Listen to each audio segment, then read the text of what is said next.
सुप्रभात बच्चों, मैं उषा रानी आपकी Hindi educator SRBPS online classes में आपका स्वागत करती हूँ। तो बच्चों, आशा करती हूँ कि आप लोगों ने अपनी गर्मी की छुट्टियाँ इंडोर गेम्स के साथ अच्छी तरह बिताई होंगी। तो अब समय आ गया है दोबारा से पढ़ाई शुरू करने का।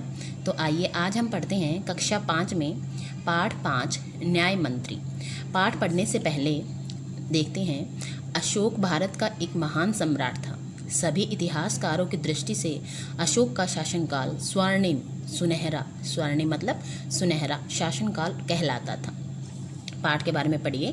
प्रस्तुत पाठ में सम्राट अशोक ने परदेसी के रूप में एक रात शिशुपाल के यहाँ व्यतीत की मतलब बिताई और अन्याय के प्रति उनके विचार सुने।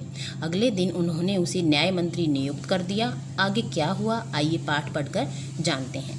इससे पहले मैं आप लोगों को छोटी सी राय देना चाहूँगी कि पहले आप लोग जब भी कोई पाठ पढ़ना शुरू करते हैं तो पहले उसके शब्दार्थ भाग को अच्छी तरह से याद कर लीजिए। मैं आपको एक बार यहाँ पर रिवाइज करवा देती हूँ।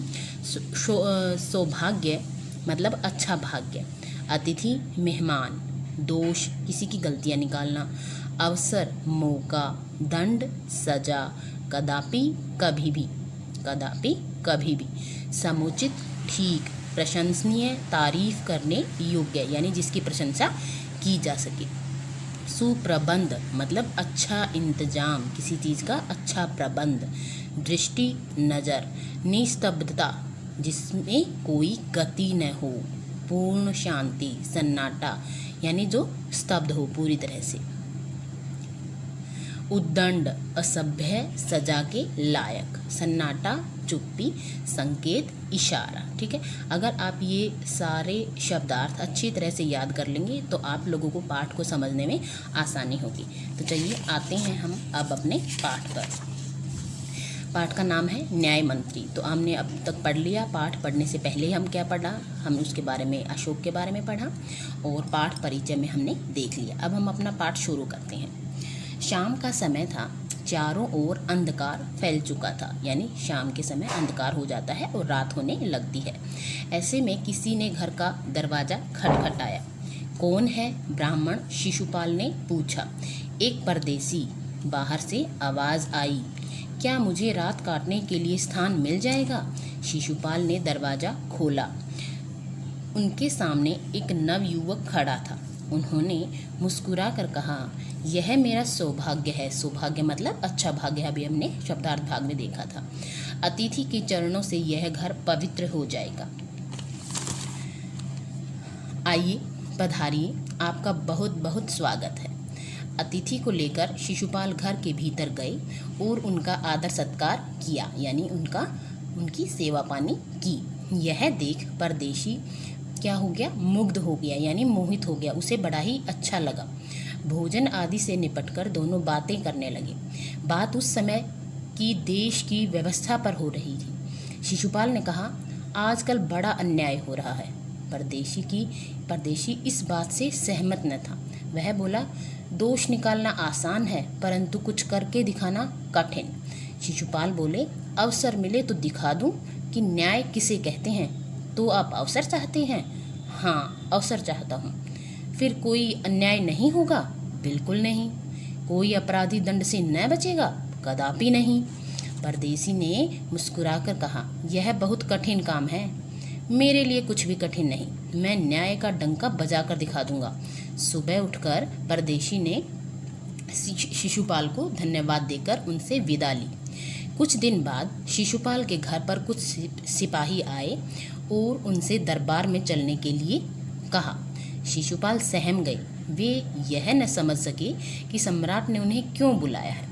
कहीं उस परदेशी ने सम्राट से झूठी शिकायत तो नहीं कर दी। सोचते सोचते वे सिपाहियों के साथ चल पड़े। दरबार में पहुंचकर शिशुपाल का कलेजा धड़कने लगा।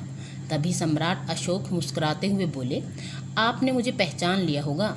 याद है, आपने कहा था कि यदि मुझे अवसर दिया जाए तो मैं न्याय का डंका बजा दूंगा। मैं आपको अवसर देना चाहता हूँ, आप तैयार हैं? शिशुपाल ने बड़ी शांति से उत्तर दिया, यदि सम्राट की यही इच्छा है तो मैं तैयार हूँ। आगे देखिए। बहुत ठीक, कल से आप न्याय मंत्री नियुक्त हुए। राजा के दरबार में एक न्याय मंत्री नियुक्त किया जाता है, यानी जो न्याय को उसके राज्य में होने वाले अपराधों को क्या करे, वहाँ के लोगों को न्याय प्रदान करे। सम्राट ने कहा और अपने हाथ से राजमुद्रा उतारकर शिशुपाल को पहना दी। राजमुद्रा मतलब एक तरह की अंगूठी होती है। अब शिशुपाल न्याय मंत्री थे। उन्होंने राज्य की समुचित व्यवस्था की रेख देख करनी आरंभ की। उनके सुप्रबंध से, सुप्रबंध मतलब बताया था ना, अच्छा प्रबंध से राज्य में पूरी तरह शांति रहने लगी। फिर किसी प्रकार का भय नहीं था। लोग घरों के दरवाजे तक खुले छोड़ देते थे। चारों तरफ न्याय मंत्री के सुप्रबंध और न्याय की धूम मच गई। लगभग 1 महीने बाद किसी ने एक पहरेदार की हत्या कर दी। सुबह होते ही वह बात चारों ओर फैल गई। लोग बड़े हैरान थे। शिशुपाल की तो नींद ही उड़ गई। उन्होंने अपराधी का पता लगाने में रात दिन एक कर दिया। सम्राट ने शिशुपाल को अपराधी का पता लगाने के लिए 1 सप्ताह का समय दिया। 1 सप्ताह मतलब 7 दिन का समय दिया। जब अपराधी का पता चला तो शिशुपाल भौचक्के रह गए यानी बहुत ज़्यादा हैरान रह गए। स्वयं सम्राट ने ही उस पहरेदार की हत्या की थी। सम्राट को कैसे अपराधी घोषित किया जाए? पर न्याय की दृष्टि से सम्राट और साधारण व्यक्ति में कोई अंतर नहीं होता। शिशुपाल ने अपना कर्तव्य निश्चित कर लिया। शिशुपाल शांत भाव से दरबार में आए। सम्राट अशोक सिंहासन पर बैठे हुए थे। उन्होंने पूछा, अपराधी का पता चला? न्याय मंत्री ने साहसपूर्वक कहा, जी हाँ, पता चल गया। तो फिर उसे उपस्थित करो। न्याय मंत्री कुछ रुके, फिर एक उच्च अधिकारी को संकेत करते हुए बोले, धनवीर, गिरफ्तार कर लो, मैं आज्ञा देता हूँ। संकेत सम्राट की ओर था। दरबार में निस्तब्धता छा गई। सम्राट का चेहरा क्रोध से लाल हो गया। वे सिंहासन से उठ खड़े हुए और बोले, इतना साहस? न्याय मंत्री ने जैसे कुछ सुना ही न हो। फिर बोले, धनवीर, देखते क्या हो, अपराधी को गिरफ्तार करो। दूसरे ही क्षण सम्राट के हाथों में हथकड़ी थी। न्याय मंत्री ने कहा, अशोक, तुम पर पहरेदार की हत्या का आरोप है। तुम इसका क्या उत्तर देते हो? सम्राट होठ काट कर रह गए, यानी अपनी बात अपने अंदर ही रखकर, यानी होठ काट कर रह जाना का मतलब है उनका कोई बस न चलना, अपने गुस्से को पी जाना। न्याय मंत्री ने फिर पूछा, तो अपराध स्वीकार करते हो? हाँ, मैंने उसे मारा अवश्य है, पर वह उद्दंड था। सम्राट का उत्तर था। वह उद्दंड था या नहीं? तुमने एक राज कर्मचारी की हत्या की है। उद्दंड मतलब वह शैतान था। तुम अपराधी हो, तुम्हें मृत्यु दंड दिया जाता है। न्याय मंत्री ने अपना निर्णय सुनाया। सारी सभा में सन्नाटा छा गया। चारों तरफ चुप्पी हो गई। न्याय मंत्री का निर्णय सुन सम्राट ने सिर झुका लिया। तभी न्याय मंत्री का संकेत पाकर एक कर्मचारी सम्राट अशोक की मूर्ति लेकर उपस्थित हो गया। न्याय मंत्री ने खड़े होकर कहा, सभाजनों, यह सच है कि अपराधी को दंड मिलना चाहिए, परंतु अपराधी कोई और नहीं, स्वयं सम्राट हैं।